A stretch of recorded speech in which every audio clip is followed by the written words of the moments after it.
Magandang araw. Ating alamin kung paano ang tamang pag-fabricate ng stirrup or ties. Ngayon may example tayo. Ito, column ito. Column.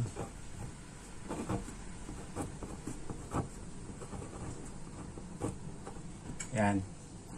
40 cm yung lapad ng column. Tapos yung haba naman 40, parang square siya, 40 cm. Yan, 40 by 40. Ayan. Ating alamin kung paano ang tamang pag-cut ng stirrups. Tama at saka tamang pag-fabricate. Kailangan ma-maintain natin yung concrete cover na 4 cm. Yan, lahat ng sides dapat may concrete cover na 4 cm. Ito 4 cm din to. Gandun ito, 4 cm din yung concrete cover nito. Mula doon sa gilid ng stirrup. Ayan. Ngayon, dahil binawasan natin yung 4 cm, kabilaan din. 4 cm din. Yung 40 cm minus 4, 36 cm, minus 4 ulit, 36 cm. I-square siya. At 36 cm, bawasan pa ng 4, maging 32 cm yung stirrups natin. Ganito na yung stirrups natin. Pag ito yung square ng stirrups, yan. Ito yung hook niya. Naka 135 degree. Maging 32. Yan, or 32 by 32 yung stirrups natin or ties. Galing dito hanggang dito, tapos galing dito hanggang dito. Dahil kailangan i-maintain natin yung 4 cm na concrete cover.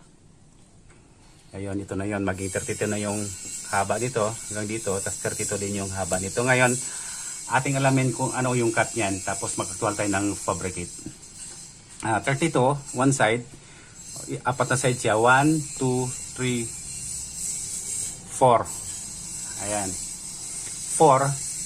32 times 4 equals 4 times 2, 8. 4 times 3, 12. Magkatayo ng 128 cm. Plus may eskwala pa tayo. May hook pa tayo na 135 degree. Magdagdag lang tayo ng tig 6 cm dyan kasi bawat liko nito nagdadagdag siya. Yan, bawat liko nito. Kaya 128 cm yung apat na side na yan. Dagdagan natin itong tig 6 cm plus 12. Plus 12 equals, ibaba ko na, marumi yung plywood may sulatan ko. 8 plus 2, 10. Carry 1, 2, 3, 4, 1. 140 cm yung ikakat natin na bakal. Sige, try natin kung tatama. Sige, ayan, nagsukat na si Mark ng bakal na 1.4 yung haba, 140 cm. Putulin dahil gawin natin example kung tama ba yung ginawa kong competition.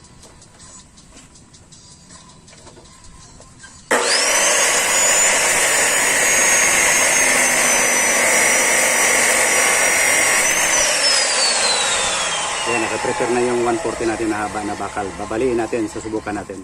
Ayan, may spike tayo. Medyo pangit. Manumanuhin natin sa paggawa yung stirrup. Ayan, yan gagamitin natin sa pag-fabricate. Ayan, yung ipabricate natin stirrup ay 32 cm by 32 cm. Ngayon, galing sa dulo ng spike na pagbalian, kukuha tayo ng 30 kasi 32 lang yun, 32 yun eh. May tubo pa natatama rito. 30 cm. Yan ang maging sandal nating sugat. Ayan, 30 cm na yan.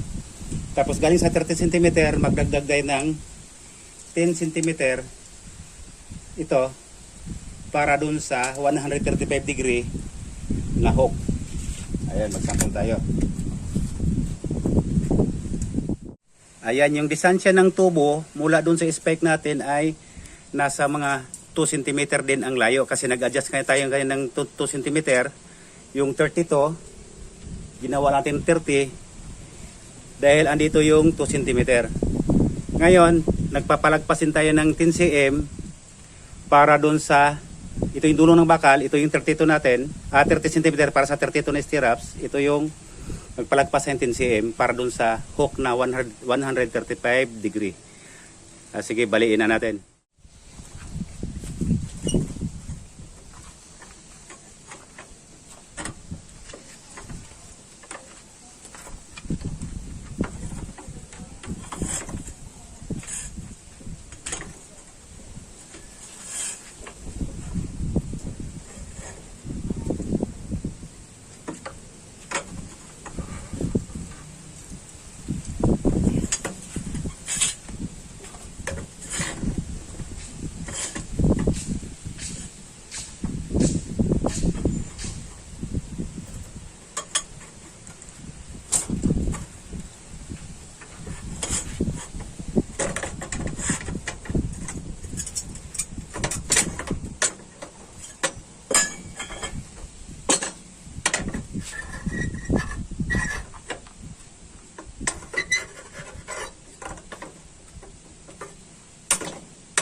Ayan, check natin yung sukat.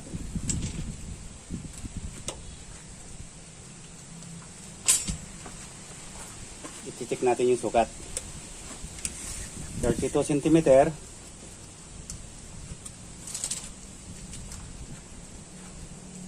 Ayan, 32 cm. Yung rentang sukat kayo na. Kabila naman.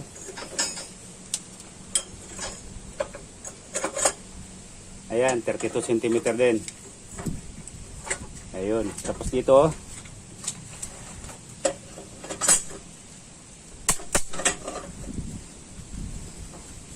ayan, 32 cm din. Tapos dito naman, sa kabilang hook, ayun, 32 cm din.